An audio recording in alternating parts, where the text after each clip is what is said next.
ಕರುನಾಡಿಗೆ ನಮಸ್ಕಾರ. ನಾನು ನಿಮ್ಮ ಡಿಜಿಕೆ ಸರ್, ಅಕ್ಕಲ್ಕೋಟ್, ಸೊಲ್ಲಾಪುರ ಜಿಲ್ಲೆ. ಕೆಸೆಟ್ 2025 ಪರೀಕ್ಷೆಯಲ್ಲಿ ಭರ್ಜರಿಯಾಗಿ ಯಶಸ್ವಿಗೊಳಿಸುವ ಸಲುವಾಗಿ ನನ್ನ ಅನುಭವನ ನಿಮ್ಮ ಜೊತೆಗೆ ಹಂಚಿಕೊಳ್ತಾ ಇದ್ದೀನಿ. ಪೇಪರ್ ಕ್ರಮಾಂಕ 1ರಲ್ಲಿ 4ನೇ ಟಾಪಿಕ್ ಕಮ್ಯುನಿಕೇಶನ್. ಇದರಲ್ಲಿ ಬರುವಂತಹ ಒಂದು 100 ಇಂಪಾರ್ಟೆಂಟ್ ಕಾನ್ಸೆಪ್ಟ್ಗಳ ಬಗ್ಗೆ ನಾವು ಚರ್ಚೆ ಮಾಡ್ತಾ ಇದ್ದೀವಿ. ಇದಕ್ಕಿಂತ ಮುಂಚೆ ಈ ಕಾನ್ಸೆಪ್ಟ್ ಹೇಳಿದ್ರೆ ಅದನ್ನ ಹಾಗೆ ಇರಲಿ. ಈಗ ಕೆಲವೊಂದು ಹೊಸ ಕಾನ್ಸೆಪ್ಟ್ಗಳನ್ನು ನಿಮ್ಮ ಸಲುವಾಗಿ ನಾನು ತೆಗೆದುಕೊಂಡು ಬಂದಿದ್ದೇನೆ. ಒಂದು ವೇಳೆ ಒಂದು ಕಾನ್ಸೆಪ್ಟ್ ರಿಪೀಟ್ ಆದ್ರೂ ಕೂಡ ಅಡ್ಡಿ ಇಲ್ಲ. 66ನೇ concept, the concept of global village. Global village gained acceptance mainly because of the development in the field of communication.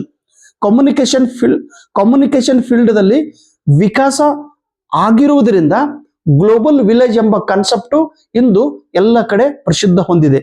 Global village, ಜಾಗತಿಕ ಹಳ್ಳಿ. ಬೇರೆ ದೇಶಗಳಲ್ಲಿ ನಡೆದಂತ ಘಟನೆಯನ್ನ ನಾವು ನೋಡುತ್ತೇವೆ, ನಮ್ಮ ದೇಶಗಳಲ್ಲಿ ನಡೆದಂತ ಘಟನೆಯನ್ನ ಬೇರೆ ದೇಶಕ್ಕೆ ಹೋಗುತ್ತದೆ. ಅಂದ್ರೆ ಇಡೀ ಪ್ರಪಂಚವೇ ಒಂದು ಚಿಕ್ಕ ಹಳ್ಳಿಯಾಗಿದೆ.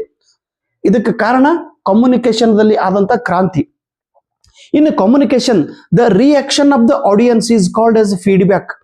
ಕಮ್ಯುನಿಕೇಶನ್ ಪ್ರೊಸೆಸ್ ದಲ್ಲಿ ಆಡಿಯನ್ಸ್, ಯಾರು ಶ್ರೋತೃಗಳು ಇರುತ್ತಾರೋ, ಯಾರು ಮಾಹಿತಿಯನ್ನು ಕೇಳುತ್ತಿರುತ್ತಾರೋ, ಮಾಹಿತಿಯನ್ನು ಕೇಳಿದಂತ ವ್ಯಕ್ತಿಯು ಪ್ರತಿಕ್ರಿಯೆ ನೀಡಿದಾಗ ಆ ಪ್ರತಿಕ್ರಿಯೆಗೆ ಫೀಡ್ಬ್ಯಾಕ್ ಎಂದು ಕರೆಯುತ್ತಾರೆ.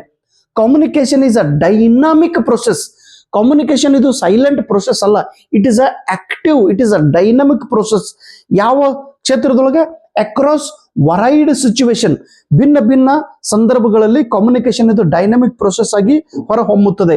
Intra personal communication means person communicate with himself.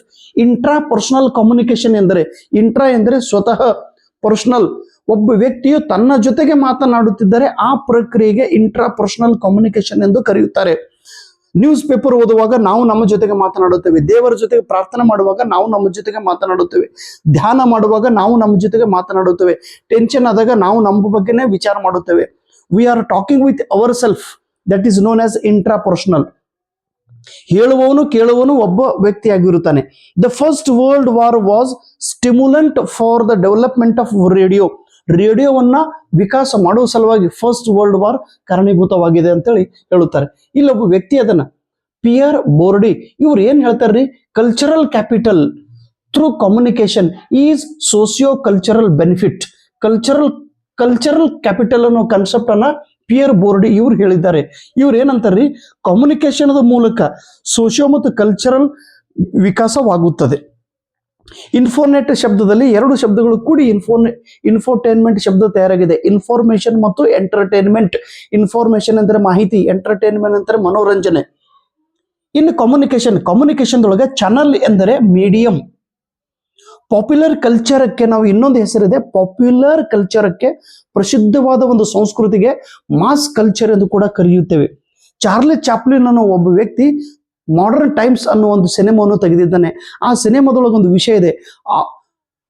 ಔದ್ಯೋಗಿಕರಣದಿಂದ ಅಂದ್ರೆ ಉದ್ಯೋಗ ದಂಧೆಗಳಿಂದ ಎಷ್ಟೆಷ್ಟು ನಷ್ಟಗಳು ಆಗುತ್ತಿವೆ ಅನ್ನುವ ಒಂದು ಕರಾಳ, ಒಂದು ನೆಗೆಟಿವ್ ಇಂಪ್ಯಾಕ್ಟ್ ಅದ ಬಗ್ಗೆ ತನ್ನ ಸಿನಿಮಾದಲ್ಲಿ ಚಾರ್ಲಿ ಚಾಪ್ಲಿನ್ ಅನ್ನು ಹೇಳಿದ್ದಾನೆ. Thank you so much. ನಮಸ್ಕಾರ.